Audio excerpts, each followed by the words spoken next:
WSJU 590 AM, The Voice, St. John's University, Jamaica, Queens.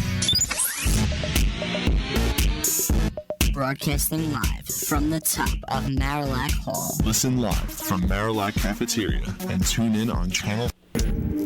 Or make you feel so bad. Alter your ways so your ways don't alter you. With type 1 diabetes, balance is key. Monitoring and support can make all the difference. Remember, do what's right for you. Right for you.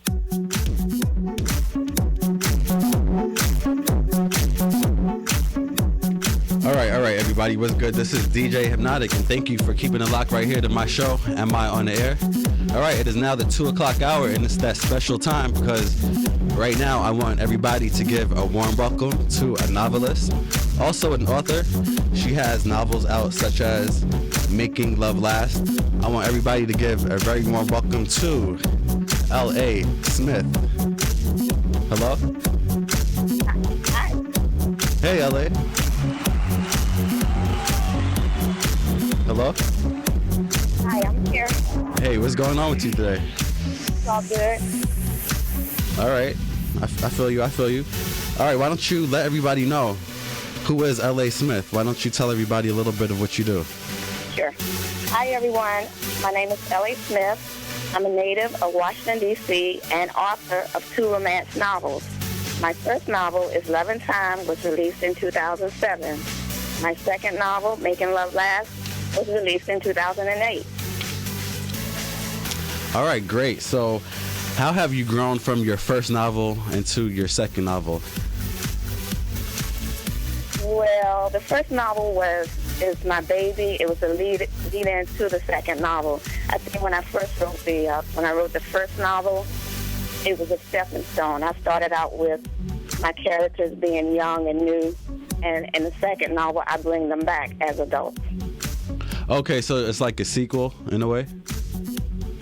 In a way, it's a sequel, but all my novels can stand alone. Okay, that's good to know. That's definitely interesting right there. Okay, cool. Now, they're romance novels. Have you ever went outside that box and worked on any other type of stories, such as anything really? Well, actually, I don't have anything published, but I have stepped outside of the box of writing romance. At one time, I wanted to give a stab at writing urban fiction, say for instance, and street violence. Okay. None of those have been published yet. Okay, that's cool. Yeah, people can definitely relate to these urban novels. We definitely need more of those. Oh yeah, definitely. All right, cool. Now, what exactly motivated you to write your books? Well, my life experiences, my creative works are written with the passion that I have from within, and it's that same passion that I want my readers to experience as they read my novels. Okay, cool. Now, do you have anything available from either or novel that you want to read to everybody out there and let them see what your work is really about? I sure do. Okay, great. Take it away at your time. Okay, why don't I read you a small excerpt from Making Love Last? All right, that sounds good. We're all listening. She slithered her body along mine in what some may call the forbidden dance, reggaeton. I held her, this time no longer able to resist the urge to capture her lips, bringing them into my mouth. The dancing soon stopped when I slid my hands under her skirt. Okay, wow. What do you want everybody to take from those 3 or 4 lines right there? Well, what I want you to understand is that my writing is all within passion. So although the storyline builds up to create the entire novel, which is about relationships in general, but there's a lot of passion involved as well. Okay. If I can ask you this, what happens during that part that you just read to us? Well, the lead into that are 2 people who are forbidden. One person is involved with someone else, and the female is involved with another character.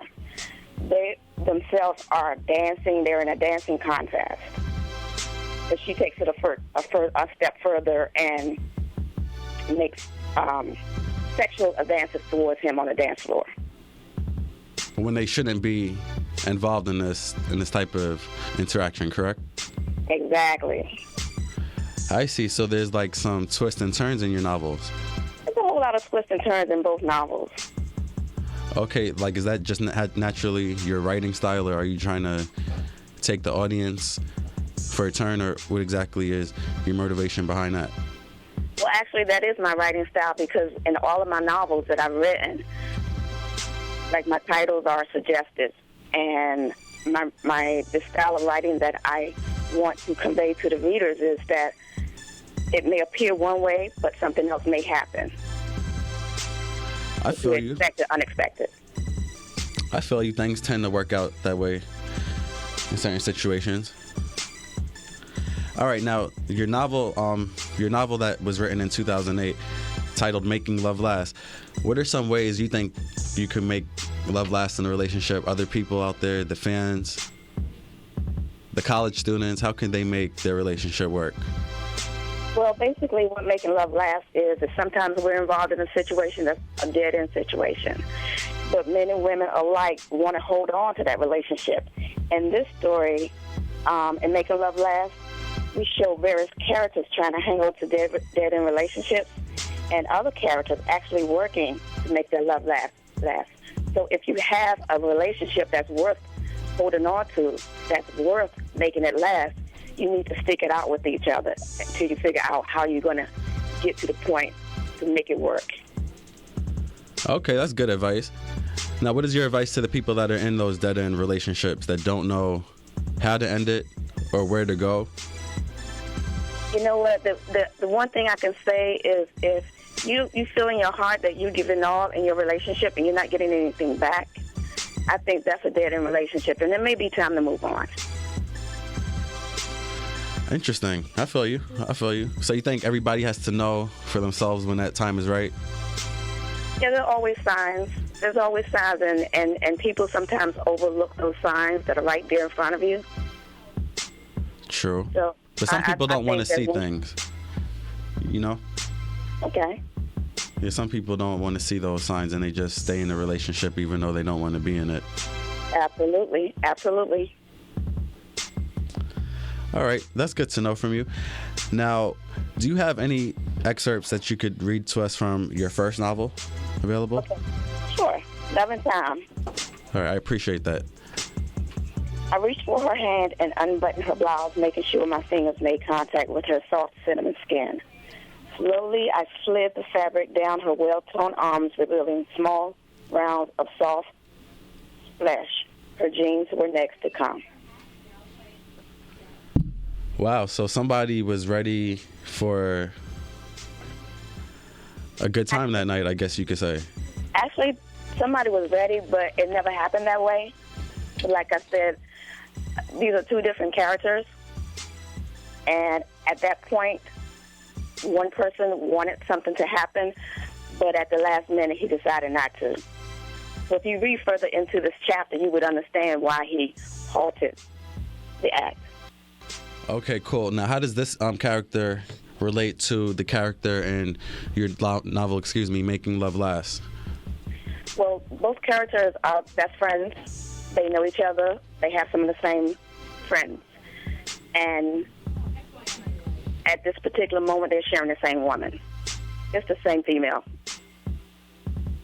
Wow, that's no fun. But they don't know it. That's no fun. Interesting. I think that's going to make people want to go get this novel. Well, I hope so, because you know what? It doesn't sound like it's fun to be sharing the same woman, but you got to understand the relationships involved in both the stories.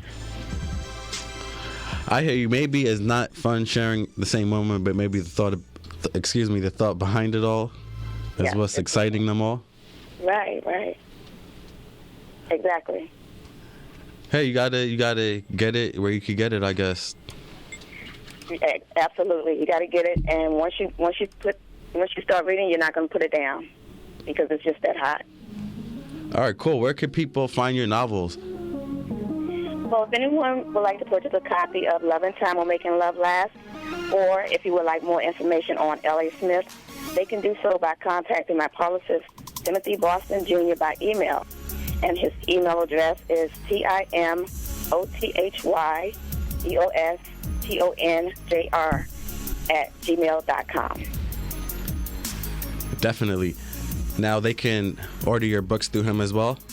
Through him as well, Okay. or on Amazon.com. All right, cool. Now, what can we expect from you in the next couple of months from now? Like the next year or two, what do you expect to be doing? Well, it won't be a year or two. Right now I'm planning to release my third novel in early 2011, and it's titled Tattered Obsession. Wow, so you're already on top of things. Oh, yeah. All right, that's good to know. Tattered Obsession, that's the name of her new novel coming out March 2011. Cool. Cool. Do you have a passion for anything else beside writing? You mean outside of creating fiction? Yeah, outside, like, do you think you'll ever write a holiday book, for instance? You know, with the holidays coming up around the corner? Actually, I do. I have an anthology that I put together, and it's something that you might want to have as a stocking stuffer. And it's all about Christmas events and family get-togethers. Yeah. Okay, that sounds good. Right. All right, cool. Well, I appreciate you doing the interview once again, and you guys heard it first. You guys can go to Amazon.com or contact Timothy Boston Jr., and that's at gmail.com? Yes. All right, great. All right, are you on any social networks like Facebook, Twitter? Do you do any of that? Absolutely. You can find me on Facebook, Twitter, and MySpace. Oh, L.A. wow.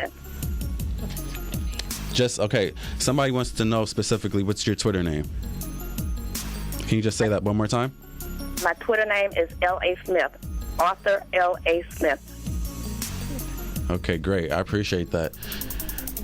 All right, and I want to shout out to everybody downstairs in Marillac, everybody else that stayed tuned to this interview with L.A. Smith. Once again, you guys can go to Amazon.com and buy her novels, Making Love Last. And what was the first name of your novel? The first one is Love and Time. Love and Time. That's right. And the next one is Tattered Obsession? That's correct. All right, see? All right, I remember something. And I appreciate it once again. I appreciate it also. Thank you. All right, and take care. Just stay on the line for me, okay? Okay. I appreciate it. All right, everybody, that was L.A. Smith.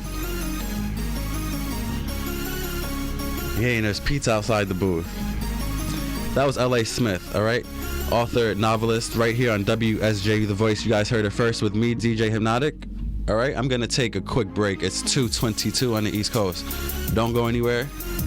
Nutso is up next. All right, LL Cool J signed artist, so keep it locked right here on WSJU Radio. And I'm going to get into this. I don't know what I'm going to get into. I'm going to get into this. I'm going to take it back. This is a throwback of LL. This is Doing It Well, and this is on WSJU The Voice.